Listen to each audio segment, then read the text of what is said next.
What's up YouTube, Dale here from Zephyr, and today I am bringing you a profile you probably weren't expecting to see, and that is an anti-meta S-Force deck. Now S-Force came out quite a while ago, but it did get some recent support, which made the deck a little bit more consistent, being able to interact more so on your opponent's turn.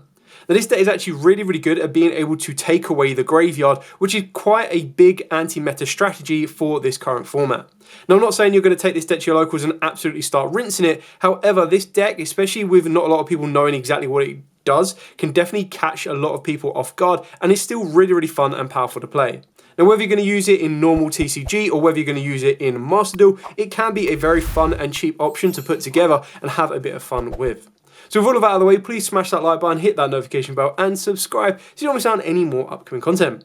We're going to dive headfirst into the profile, show you what we've got, and I'll explain why we've got it. So you're going to start off with the most important main deck S-Force monster. Technically this with another S-Force is what gets you so important. This and Gravitino, which I'll talk about in a minute, is a really powerful combo.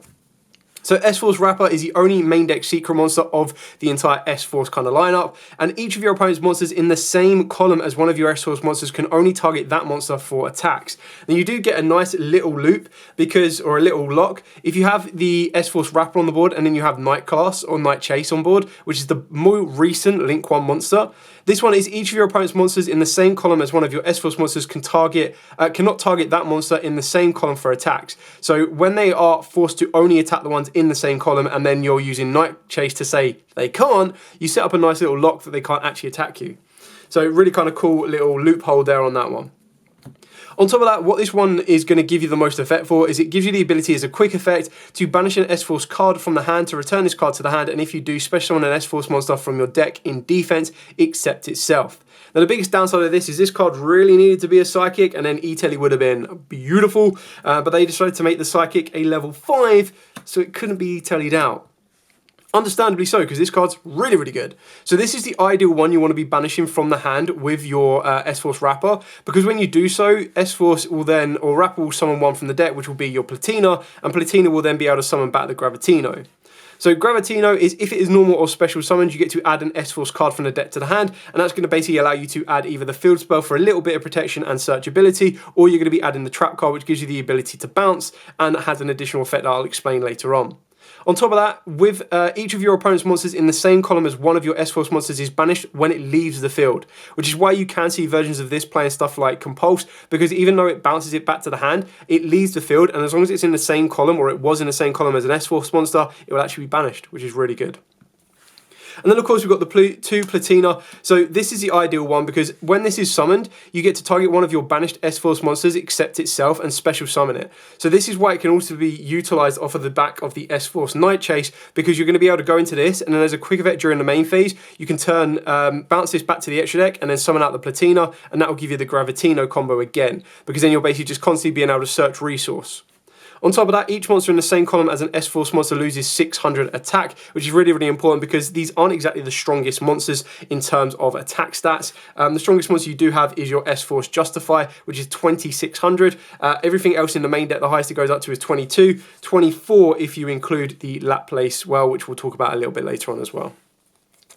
Then we've got 2 of the S-Force Edge Razor. Now this is a Cyber, so technically it could be used with Silent Mining if you wanted to, and there is some utility behind the Silent Mining discard, because if you're doing it under D-Shifter or if you do it under Fissure, you'll be able to banish the monster, and then that sets up some of your plays, because unfortunately with stuff like Platina, it wants to summon from the banish zone, not banish or grave, so you are a little bit restricted. That being said, the Laplac will want to be able to do it from the graveyard. So you've got a bit of contradiction there, but there are ways to play around it and change up as you need to. So Razor has the ability that if it's normal or special, you special on an S-Force monster from the hand in a tap position. So it's another way of getting a Gravitino out of the hand, as annoyingly being a level 5, it's not so easy to do. It's also a way that if you wanted to get a little bit greedy, you could go Razor into Rapper, Rapper banish Gravitino, summon Platina, Platina summon Gravitino, and basically what you've done there is you've clogged up 3 zones on the board straight away, and all of those will then be banished when they leave the field. With Razor, they can't be used for a Link 3 or higher, and then of course Platina is they all lose 600 attacks. If you're putting them in front of the extra monster zones, that will cause a couple of problems for your opponent. And then we've got two more one-offs. One is the Laplac. So this one is, if it is special summoned, you get to target an S4 monster in your graveyard and special summon it. And then you get to banish an S-Force card from the hand to destroy all your opponent's monsters in the same column as your S-Force monsters. You can only use each effect once per turn, so it's just a nice one-off boss monster that you can utilize in the main deck. And then we've got the one retroactive. So this one is if your monster, if you control a monster would be used as link material for an S-Force monster, you get to use this card in the hand as well. Now, unfortunately, it doesn't allow you to use itself just in the hand for the link 1 because it needs to be using another monster. So at the moment, the only other S-Force we have is Justify, and I really do want to see us get another S-Force link 2, which is why I really wish that SP Little Knight was an S-Force monster, then it would have made it life so much easier and it wouldn't be as brokenly generic. On top of that as well, is during the main phase as a quick effect, you get to return this card to the hand, and if you do, special summon a level 2 or higher S-Force monster from your hand. If an S-Force monster you control would banish a card or cards from the hand to activate its effect, you get to banish this card from the graveyard instead. So see, that's really important that if you don't have the material in the hand to discard, to banish, sorry, for the wrapper, you can actually use the retroactive in the graveyard, as well as the trap card in the graveyard as well, the S-Force Chase, which is absolutely insane, and I'll talk about that when we get to it. Next up, we are playing triple S-Force Bridgehead and the one Terraforming to search it out. But the idea is that this card on activation lets you add an S-Force monster from the deck to the hand, so you're basically playing 3 additional copies of all of the monsters that I've just shown you. When an opponent's monster declares an attack on your S-Force monster in the same column, you can activate this effect. That monster you control cannot be destroyed by that battle. You can only use this effect once per turn, and then you can only activate one S-Force Bridgehead once per turn. Now, in fairness, when you're looking back on the way that Yugioh field spells are, this is actually a fairly balanced field spell. Like, it's not too broken. It's not like all of your monsters can't be destroyed once each. They all need to be in the same column. Unfortunately, I do feel that it could have been more broken than it is. On activation, makes sense. It's kind of like a magical meltdown in the sense that it's like on activation, search a card out. So really, really kind of cool card, which is why you're playing Terraforming, because it's one of them ones that, yes, of course, you can only activate 1 per turn, but when you're able to get to a follow-up for the next turn, you activate it again, you then replace what a card, or you search out a card you might need.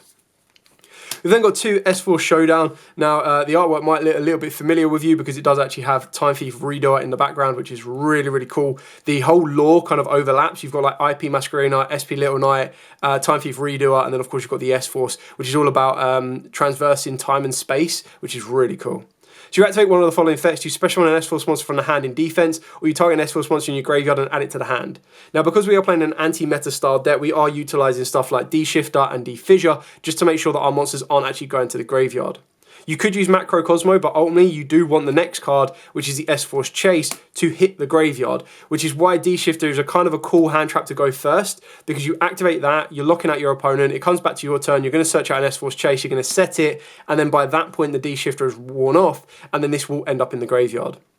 So S-Force Chase is target face-up cards your opponent controls up to a number of S-Force monsters you control with different names. Return them to the hand. If an S-Force monster you control would banish a card from the hand to activate its effect, you can banish this card from the graveyard instead. So it's really cool because, again, quite like the retroactive, it allows you to use it as a replacement in the graveyard for the wrapper, which is quite consistent, especially if you're burning through your resource. On top of that, being able to target as many face-up cards as your opponent controls as possible, because you can technically get 6 different S-Forces on the board. Very rare that you're going to do that, but you can do, is really, really cool. And this is why being able to bounce the cards is quite important with the Gravitino, because the Gravitino makes them get banished instead of going back to the hand, as long as they're in the same column and they are monsters. Then for the generic cards that we're playing is triple Kashtir Fenrir. You can adapt these to specific hand traps of the format or specific hand traps of the local environment, whether you wanted to add in more board breakers. I went with a more of aggressive build because I felt that the S-Force cards themselves did the job going first as much as it needed to, and all I really needed was, rather than clogging down on so many different hand traps like Ashes, Drolls, Bells and everything else, I can utilize the strongest hand trap of the entire format, being Dimension Shifter, alongside Infinite Impermanence, so that I'm not always running into a Talents, which can cause quite a few issues. The idea behind this is that these are great hand traps going first and technically going second, because if you wanted to hold back the D-Shifter and drop it during your turn, you could do, but it's also one of the ones that if you go first, you can drop this, you can set this, and if you're going second, you can drop this and you can set this. You can drop this during your opponent's turn or drop it during your turn as well, so you're getting the best out of both. To combo off with your D Shifter, I've gone with D Fissure. Now, the reason I went with this over Macro, as previously explained, is there are some times where I actually want my traps to go into the graveyard, so it's not always going to be that great banishing all cards, and I feel that banishing monsters is just enough in this current format, so it should do everything you need to. So any monster sent to the graveyard is banished instead, which actually helps you out because, like I said, the only card that wants you to utilise the graveyard is your Laplac well, and if you're not using that, you're going to be using and looping your Platina to be able to bring back from the banish zone. So one thing you need to make sure of is when you're trying to use Platina, you have monsters banished, and that is of course where the effectiveness of your Night Chase comes into play. To increase the consistency where at all possible for the deck, we are playing at 2 Pot of Prosperity, followed up by some single power cards of Call by the Grave, Reinforced with the Army, Reasoning, just because we are playing so many different levels. Like, all of your S-Force cards are 5s, 6s, 7s, 2s, 3 and a 4, I believe there's a 3, and a 1 as well. So you've got pretty much everything you need to. If you do activate this and it ends up in the graveyard, sometimes it's not the end of the world. And if you're activating this under D-Fissure, getting it banished again also isn't the end of the world. Then, of course, just for some additional power play cards, we've got 2 triple tactic talents and 3 super poly. So again, it really comes down to the local environment. If the local environment loses to Nibiru, then you put Nibiru in instead of super poly. If the local environment loses to super poly, which is why I've got it, it's just a great card that allows you to go first, go second. It gets you an additional monster on the board. Yes, okay, you might not get the draw off of the back of Garura going to the graveyard, but who cares? The idea is that you're breaking your opponent's board without needing to invest too much. So ultimately, entirely up to you on those 3 slots there and these 2 slots here. But the idea is that if you do get hand trapped, you can talents and take one away from them, steal and extend your link summons and plays if you want to as well. And you just got loads of different options.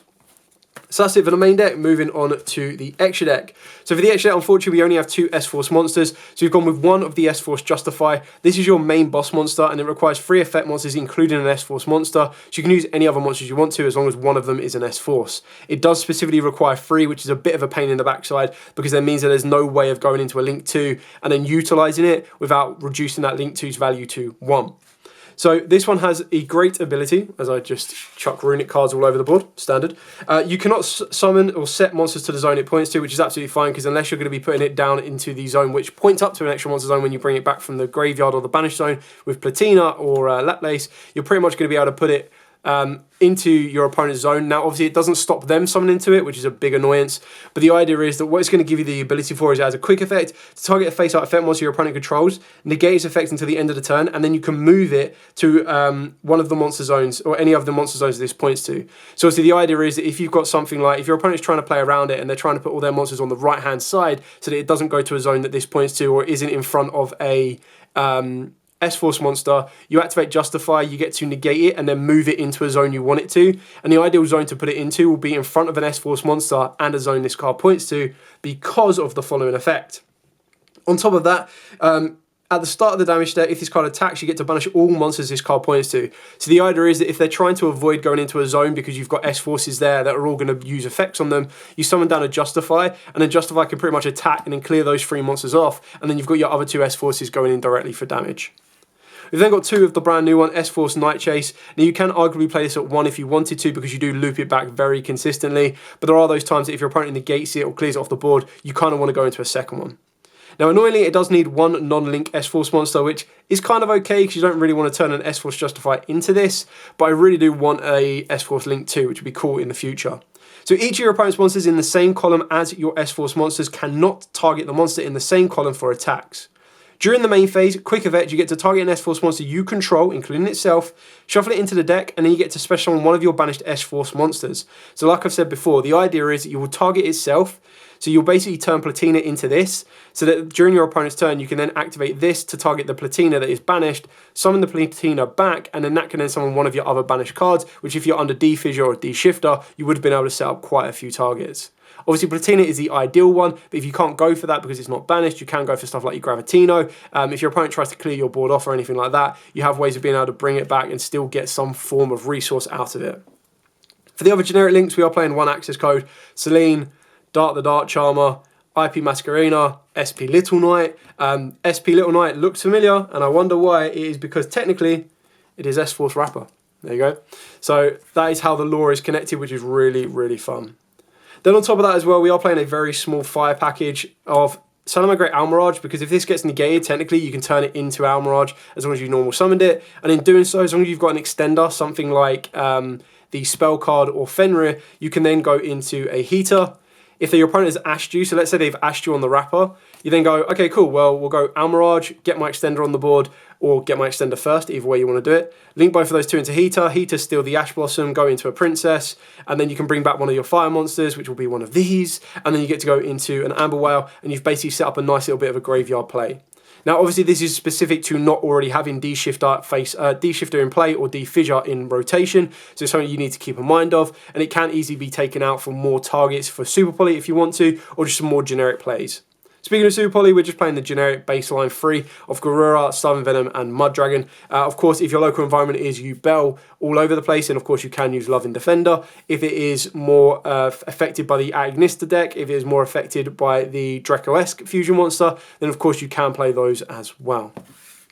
So that is pretty much it for the profile. Now, this was just something a little bit fun that I wanted to look back into. And like I said, I picked up Master Duel. This is one of the decks I had previously built. I played it. I was like, yeah, I quite like the way that I used to play this deck. And it was something fun that I wanted to put together. And I don't think I've actually done an update since I did the first version with Night Chase in it. So I'm definitely going to be rocking this at locals, see how it does, and kind of see what I can do with it. I do feel that this deck has space for new support in the future, so it's going to be very exciting to see what it can get. But for now, I really do enjoy the idea behind it and how it can be a fun shake-up to be a bit of an anti to this exact meta. Anyway, thank you so much for watching. Don't forget to like, comment, subscribe, share. Any questions at all, put them in the comments down below. I'll be more than happy to answer them for you. But for now, as absolutely always, stay safe and, of course, happy dueling.